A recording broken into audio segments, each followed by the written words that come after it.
Nous vivons à une époque où les sentiments deviennent souvent nos plus grands ennemis. Et comme il est douloureux de porter ces poids invisibles, ces fardeaux qui s'accumulent dans le cœur.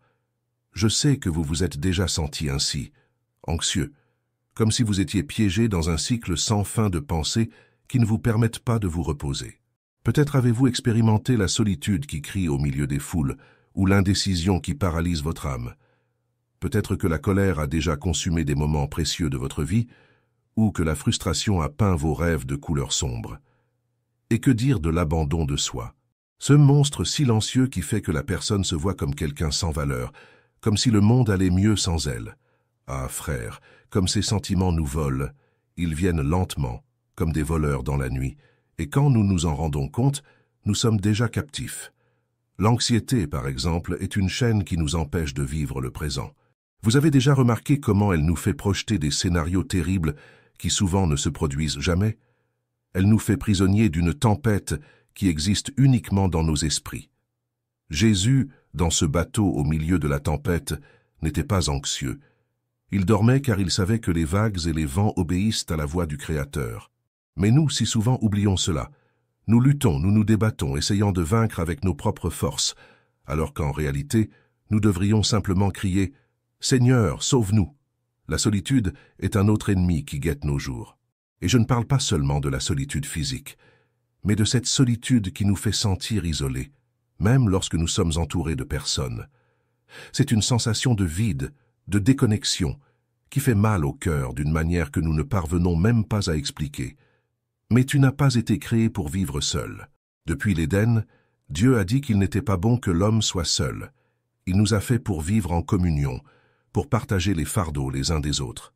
Pourtant, combien de fois nous-mêmes dressons-nous des murs autour de notre cœur, nous éloignant de ceux qui pourraient nous aider, et que dire de l'indécision? Ce poids qui paralyse, qui fait que les jours passent pendant que tu restes au même endroit, par peur de te tromper. Combien de fois as-tu déjà reporté des décisions importantes parce que tu ne savais pas quoi faire? Permets-moi de te dire quelque chose qui peut sembler dur, mais qui est nécessaire. Rester immobile est aussi une décision, et c'est souvent la pire de toutes. La foi sans les œuvres est morte. Dieu veut que tu aies confiance en lui, que tu prennes des décisions basées sur sa parole, et que tu avances, même si le chemin n'est pas totalement clair. Mais peut-être que ce qui nous vole le plus la joie de vivre, c'est la colère. Ah, comme elle détruit. Elle surgit comme un feu, consumant tout autour de toi, mais laissant un vide encore plus grand à l'intérieur de toi. La colère nous fait dire des mots que nous ne pouvons pas retirer, blesser les personnes que nous aimons, et par-dessus tout, nous sépare de la paix de Dieu. Combien de familles ont déjà été détruites par des moments de colère? Combien de relations pourraient être sauvées si nous avions la patience de parler avec douceur, de laisser la sagesse calmer les esprits avant de réagir? Et alors vient la frustration, ce sentiment d'impuissance qui nous fait nous demander si cela vaut la peine de continuer. La frustration est un poison qui s'accumule dans notre cœur lorsque les résultats ne correspondent pas à nos attentes. Elle nous pousse à vouloir abandonner, nous fait croire que nous ne serons jamais suffisants. Mais écoute bien, Dieu ne te mesure pas à tes résultats. Il ne regarde pas ta performance. Il regarde ton cœur. L'apôtre Paul a dit qu'il avait appris à être content en toute situation. Cela parce qu'il savait que la vraie valeur n'est pas dans ce que nous accomplissons, mais dans ce que nous sommes en Christ. Et enfin, l'auto-abandon. Peut-être le plus cruel de tous, parce qu'il nous fait croire qu'il n'y a plus d'espoir. Il nous conduit à abandonner nous-mêmes, à nous voir comme une cause perdue. Mais je veux que tu entendes cela clairement. Dieu n'a jamais abandonné. Il te connaît mieux que toi-même. Il connaît tes faiblesses, tes péchés, tes luttes, et pourtant, il t'aime d'un amour éternel. Peu importe la distance que tu as parcourue, peu importe la profondeur du trou dans lequel tu te trouves, Dieu est là, tendant sa main vers toi. Frère, ma sœur, je sais que ces luttes sont réelles. Je sais que souvent, tu te sens comme si tu marchais dans une vallée sombre, où la lumière semble ne pas atteindre. Mais je veux que tu saches que tu n'es pas seul. Dieu est avec toi. Il est le berger qui guide ses brebis, qui les porte sur ses épaules lorsqu'elles sont fatiguées. Il est la lumière qui illumine le chemin, même dans les nuits les plus sombres. C'est pourquoi, je vous le dis, ne laissez pas ces sentiments vous dominer.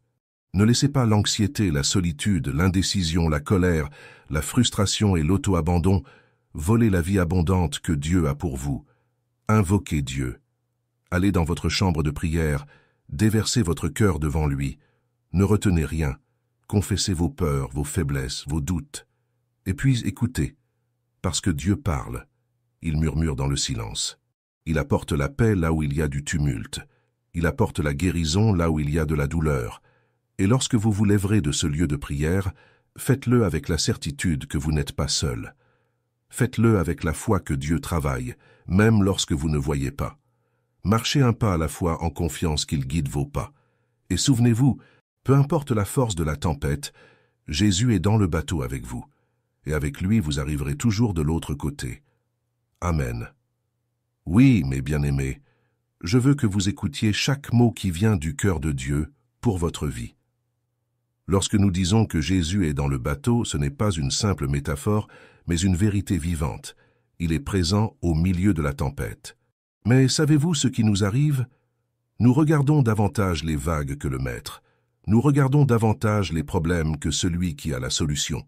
Nous faisons des circonstances les géants et de Dieu une ombre lointaine, alors qu'en réalité, le contraire devrait être vrai. Et c'est pourquoi aujourd'hui je vous supplie, regardez vers Jésus. Levez vos yeux. Il se passe quelque chose de puissant lorsque vous choisissez de détourner votre attention des circonstances et de placer votre confiance en sa parole.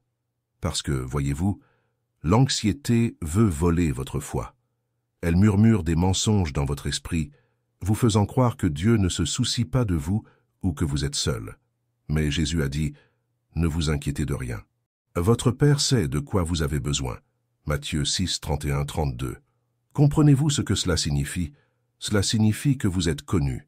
Chaque larme qui coule sur votre visage, chaque soupir silencieux, chaque question sans réponse, il le sait. Et il ne sait pas seulement, mais il prend soin de vous. Le problème est que, souvent, nous omettons de jeter sur lui nos anxiétés. Nous les tenons fermement, comme si c'était notre responsabilité de porter ce poids. Ce n'est pas ce que Dieu a prévu pour vous.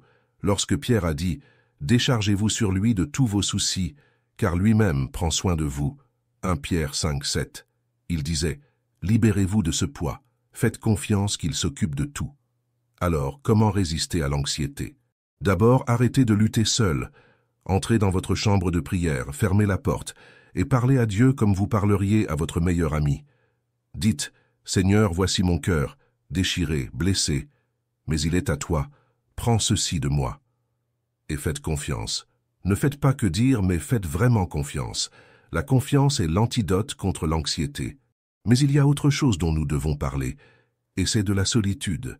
Comme je l'ai déjà dit, la solitude est comme une ombre qui nous accompagne, même au milieu de la lumière. C'est le poids de se sentir invisible, incompris, déconnecté. C'est comme être dans une pièce pleine de gens et pourtant se sentir comme la seule personne au monde. Mais écoutez-moi bien, cette solitude ne définit pas qui vous êtes. C'est un état, pas votre identité. Jésus comprend votre solitude plus que vous ne l'imaginez. Il a aussi été abandonné, trahi, renié. Il a aussi prié seul à Gethsémani, tandis que ses disciples dormaient. Il sait ce que c'est que de se sentir seul. Mais voyez-vous, même dans sa solitude, il s'est tourné vers le Père. Il nous a montré que, même lorsque personne ne semble être à nos côtés, Dieu est là, écoutant, soutenant, guidant. Vous n'avez pas été créé pour vivre isolé. Dieu a placé des personnes autour de vous pour partager le voyage. Peut-être vous êtes-vous refermé. Peut-être avez-vous construit des murs au lieu de ponts. Aujourd'hui, je vous encourage à ouvrir votre cœur. Commencez par de petits gestes. Appelez quelqu'un, invitez un ami à prier avec vous, cherchez une église où vous pourrez marcher avec d'autres. Lorsque vous vous connectez avec les autres, la solitude perd son pouvoir. Et que dire de l'indécision qui paralyse si souvent nos vies? Ah, combien de rêves restent enterrés parce que nous avons peur de faire un pas. Combien d'opportunités passent parce que nous n'osons pas prendre une décision. Mais laissez-moi vous dire quelque chose. L'indécision est une forme de prison, et Dieu veut vous en libérer aujourd'hui. Il dit dans sa parole, « Sois fort et courageux. Ne sois pas effrayé ni découragé, car le Seigneur ton Dieu sera avec toi partout où tu iras. » Josué 1, 9. Vous comprenez? Il ne vous dit pas d'attendre que tout soit clair. Il vous dit d'y aller, de faire confiance au fait qu'il sera avec vous à chaque pas. Je sais que c'est effrayant. La possibilité d'échouer, de choisir le mauvais chemin, peut sembler écrasante. Mais souvenez-vous de cela. Dieu n'attend pas que vous soyez parfait. Il attend que vous ayez confiance en lui. Même si vous faites une erreur, il est capable de rediriger vos pas. N'ayez pas peur de commencer. N'ayez pas peur d'essayer. Et puis vient la colère, cette flamme qui brûle tout autour de nous. Comme elle est dangereuse, n'est-ce pas? Si rapide, si destructrice. Combien de fois avons-nous dit des choses sous l'emprise de la colère que nous avons ensuite profondément regrettées? Mais une fois la parole prononcée, il n'est plus possible de la retirer. C'est pourquoi nous devons apprendre à maîtriser la colère avant qu'elle ne nous maîtrise. La Bible dit « Une réponse douce calme la fureur, mais une parole dure excite la colère. » Proverbe 15:1. Cela signifie que vous avez le choix. Vous n'êtes pas obligé de réagir à chaud. Vous pouvez vous arrêter, respirer, prier et répondre avec sagesse. Et savez-vous quoi? Lorsque vous remettez votre colère à Dieu, il vous donne la paix. Il vous donne la force de pardonner, de libérer ce poids qui vous consume. Pardonner ne signifie pas dire que ce qui s'est passé était juste, mais décider que vous ne serez plus esclave de cela. C'est un acte de liberté. Et Dieu veut que vous soyez libre. Maintenant parlons de la frustration. Ah, comme elle nous consume. Vous vous êtes déjà senti ainsi, n'est-ce pas? En regardant votre vie et en pensant « Pourquoi les choses ne vont-elles pas bien? Où ai-je échoué? Est-ce que je n'y arriverai jamais ?» Mais écoutez-moi. La frustration est le terrain où Dieu plante ses miracles. Lorsque vous êtes au bout de vous-même, c'est là qu'il commence. Lorsque tout semble perdu, il ouvre un chemin là où il n'y en avait aucun. Vous pouvez être frustré aujourd'hui, mais Dieu prépare quelque chose que vous ne pouvez pas encore voir. Faites-lui confiance, persévérez. Enfin, l'abandon de soi. Ce sentiment que vous ne valez rien, qu'il est trop tard pour changer, que Dieu n'a plus rien pour vous. C'est un mensonge de l'ennemi. Dieu ne vous abandonne jamais. Il ne vous a pas créé pour que vous abandonniez. Lorsque vous sentez que vous n'avez plus de force, souvenez-vous qu'il est votre force. Lorsque vous sentez que vous êtes à bout, souvenez-vous qu'il est le début de quelque chose de nouveau. Mon bien-aimé, ma bien-aimée, la vie en Christ est une vie de liberté. Il est venu pour vous libérer de tout ce qui vous emprisonne. Il est venu pour vous donner la vie et la vie en abondance. Aujourd'hui, je vous mets au défi de vous lever. Peu importe le poids du fardeau, remettez-le à Jésus. Il vous invite. Venez à moi, vous tous qui êtes fatigués et chargés, et je vous donnerai du repos. Matthieu 11:28. C'est le moment de dire, Seigneur, je remets tout entre tes mains. Mon anxiété, ma solitude, mon indécision, ma colère, ma frustration, mon abandon de soi. Je remets tout à toi. Oui, mes chers, Dieu est prêt à transformer votre vie, et c'est ici que je souhaite approfondir davantage ce voyage que nous avons commencé ensemble. Que signifie tout remettre au Seigneur? Ce n'est pas seulement une prière rapide ou un moment passager d'émotion. Lui confier chaque fardeau, chaque larme, chaque silence chargé de douleur est un acte de foi qui redéfinit ce que nous sommes. Il ne s'agit pas d'une formule magique, mais d'une relation vivante et vibrante avec le Créateur. Peut-être vous sentez-vous épuisé, comme si vous portiez le monde sur vos épaules. Vous vous réveillez chaque jour avec une sensation de poids sur la poitrine, comme si la vie était une lutte constante pour survivre. Je sais à quel point cela fait mal. Mais écoutez bien, vous n'êtes pas fait pour porter cela seul. Dieu n'a jamais prévu que vous affrontiez les combats de la vie sans lui. Le psalmiste nous rappelle « Décharge-toi de ton fardeau sur l'Éternel, et il te soutiendra » Psaume 55:22. Il promet de vous soutenir. Il promet de vous tenir lorsque vos forces failliront. Mais il y a un détail important ici. Souvent, nous disons que nous remettons tout à Dieu, mais au fond de nous, nous gardons encore une partie. Nous pensons encore « Et si Dieu n'agit pas? Et si les choses se passent mal ?» Nous ne nous abandonnons pas complètement parce que nous avons peur. Et cette peur nous retient, nous empêche de connaître la véritable liberté que Dieu veut nous donner. Cher ami, vous devez lui faire confiance, vraiment lui faire confiance. C'est comme sauter d'une falaise et croire qu'il vous rattrapera. Et il vous rattrapera. Il nous rattrape toujours. Imaginez ceci avec moi. Ce moment où Pierre sortit du bateau pour marcher sur les eaux. Quelle scène extraordinaire! Au milieu du vent et des vagues, il regarda Jésus et fit un pas de foi. Et tant que ses yeux étaient fixés sur Jésus, il fit l'impossible. Il marcha sur les eaux. Mais que s'est-il passé? Pierre détourna le regard. Il commença à remarquer le vent, les vagues, et il sombra immédiatement. Combien d'entre nous faisons la même chose? Nous commençons avec foi, mais ensuite nous regardons les tempêtes autour de nous et nous coulons. Jésus vous dit aujourd'hui, « Regarde-moi, ne détourne pas les yeux, aie confiance. » Et cette confiance se manifeste au quotidien. Ce sont les petits gestes. C'est le moment où vous choisissez de croire que Dieu pourvoira, même quand les comptes semblent ne pas s'équilibrer. C'est la décision d'aimer quelqu'un, même quand votre cœur est blessé. C'est le choix de continuer à prier pour ce miracle, même quand tout semble indiquer qu'il ne viendra pas. La foi, c'est cela. C'est une décision de continuer à marcher, même quand vous ne voyez pas le chemin devant vous. Mais peut-être, alors que vous écoutez ces paroles, votre cœur est lourd. Vous pouvez penser, « Pasteur, j'ai déjà essayé tout cela, mais je me sens toujours vide. J'ai toujours l'impression qu'il manque quelque chose. » Ah, comme je comprends ce sentiment. C'est comme une soif que rien dans ce monde ne peut étancher. Et vous savez pourquoi? Parce que rien dans ce monde n'a été fait pour remplir votre cœur. Seul Dieu peut le faire. Vous avez été créé pour lui, et votre cœur sera toujours inquiet jusqu'à ce qu'il trouve le repos en lui.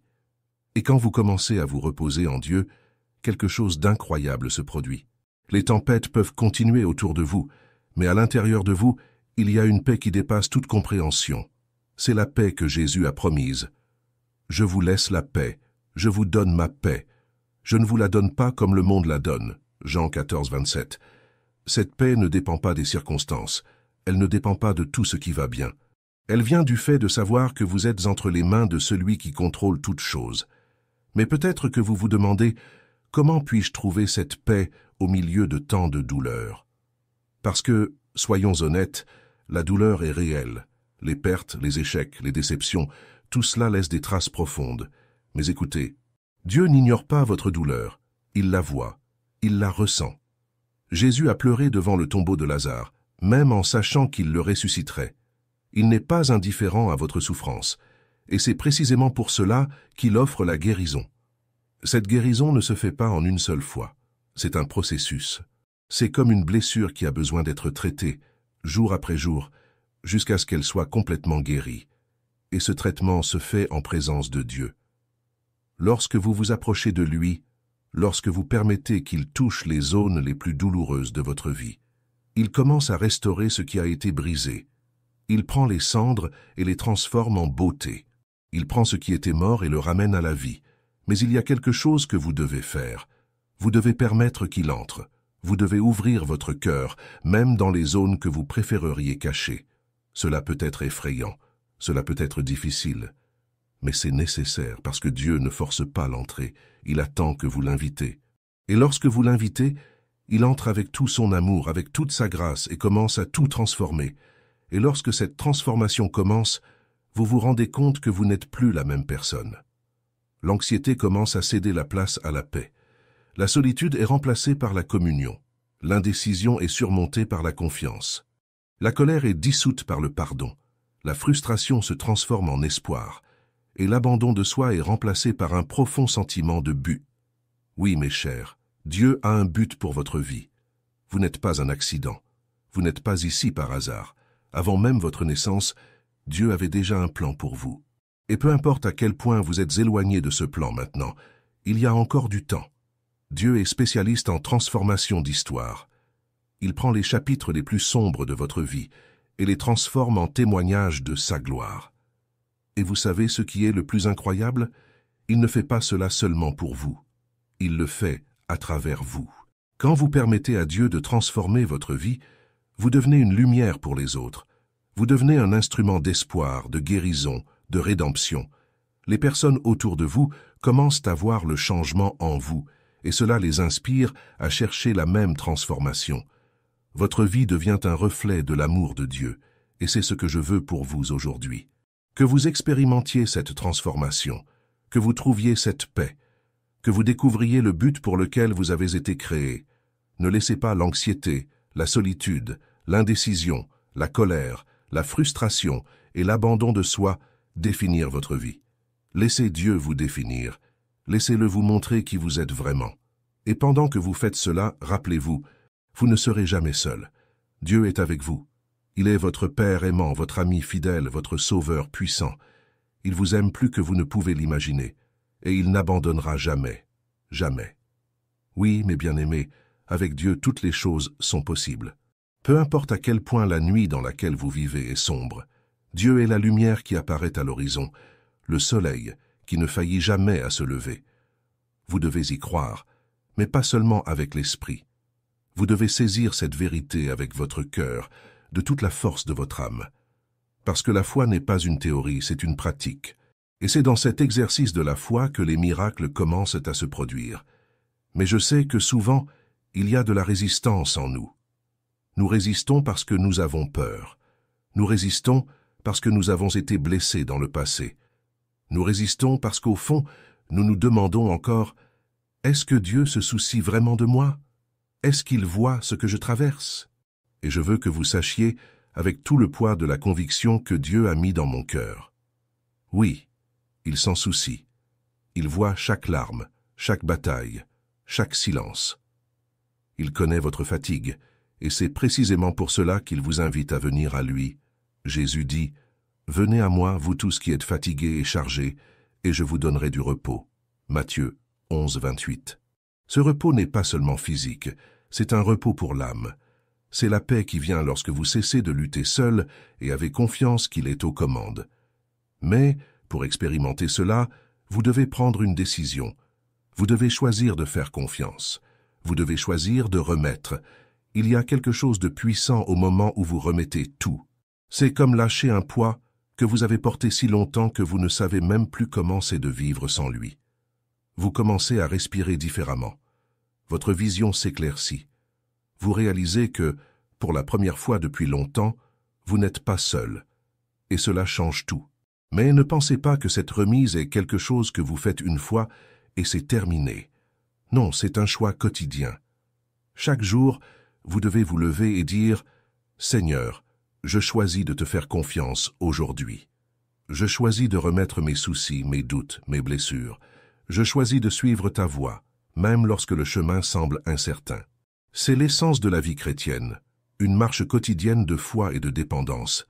Et mes frères, dans cette marche, vous découvrirez quelque chose d'extraordinaire. Vous découvrirez que Dieu non seulement enlève les poids que vous portez, mais il vous équipe également pour en porter d'autres. Il transforme votre douleur en but, vos luttes en témoignages, vos larmes en rivières de vie qui bénissent ceux qui vous entourent. Vous devenez un canal de la grâce de Dieu, quelqu'un qui non seulement vit des miracles, mais qui les partage aussi. Je veux que vous imaginiez cela maintenant.